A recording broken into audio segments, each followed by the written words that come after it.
Started playing probably like at 5 or 6, just from my older brother, my cousin, my dad, from just like playing in the backyards. And I used to always be losing playing against them because, you know, they just kind of bigger, older, and they used to always talk a lot of trash and everything, so it used to be real frustrating. But then as I just got older, I used to just go in the backyard, play with myself, and I used to play in my basement. I used to tell my mom in the basement. She used to get mad at that. I used to play like on this little pole in the basement. It's hard to describe, but it was not a regular rim. You know, and then my dad, he threw me in the YMCA. That's like I kind of got my first like real regulation with referees and everything. And when I was little, I used to have a you know, attitude problem, just on the court. You know, just my competitive spirit. From always losing with my brother, my cousin, my dad, then the referees. Then I used to get mad at them and everything. But you know, I always just had a natural love for the game. It came natural to me. I always just enjoyed playing it.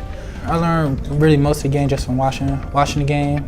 I've always been watching Kobe Bryant, Allen Iverson, and that's why I just kind of took what I watched and just took it to the court. When I truly think of my foundation of basketball, I always like go back to my house. The house that's tattooed on my leg, that's where it really started from me, in that backyard. This is like every day after school and everything. I should have been focused on my homework. That's when I get in trouble with my mom. I ain't focused on my homework. I'm in the basement playing on that pole, or I'm in the backyard with them. And that's why I get it from my mom on the court. She's a very aggressive lady. She's more focused on the studies and the academics, and that's what we saw always bump heads. I'm just strictly basketball, let's go. But she like put the academics on me, and you know, she knew I loved the game, but she just wanted to make sure, you know, I focus on what's most important, and she knows I love her because I wouldn't be here without her. Then once I got my scholarship to UTRGV, which was the only school who offered me a Division I scholarship, so I'll always remember that. And they really embraced me when I first got here. I loved my teammates, the coaching staff. I was just family issues going on back home. I couldn't focus on basketball the way I wanted to, so I had to go back home, and I started working. And I had to work, you know, several jobs back home. I was working stock, just stocking things, and back hurt, not a good job.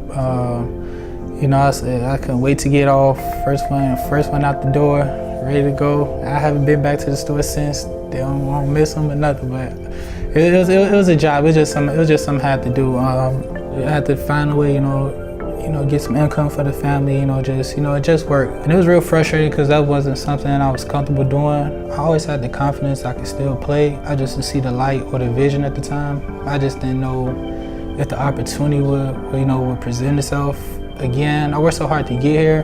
Family always come first, so I had to focus on that. I used to play sometimes on weekends, every Saturday at this gym back home. And I still felt I had the talent to play, but I just really wasn't focused on basketball. I really wasn't thinking about returning anything. And then my best friend, Lazarus Gray, he had passed away.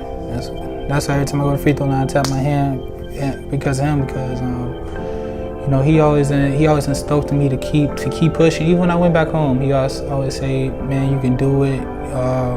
Just stay focused and everything. And once he passed away while I was back home, that really hurt me, but that motivated me even more to get back to the game. Coincidentally, Coach Stead called me. He said, do you want to come back and play basketball? There was no hesitation. I did. I was tired of working. And then just for my best friend, Lay, I know he wanted me to continue. He been with me throughout this whole journey. And then they came to my house. Coach Stead came through with Coach Hill. Never met Coach Hill before, never seen him before. I was giving him my utmost respect at the time, because I like, man, this guy, he really kind of controls you. He gave me another opportunity to do something I love, and I always appreciate him for that, for giving me that second chance. He'll never understand how much I appreciate him for that. No matter what I do with basketball, wherever this goes, for the rest of my life, I always appreciate Coach Hill. Also Coach Stead for giving me that opportunity to play again.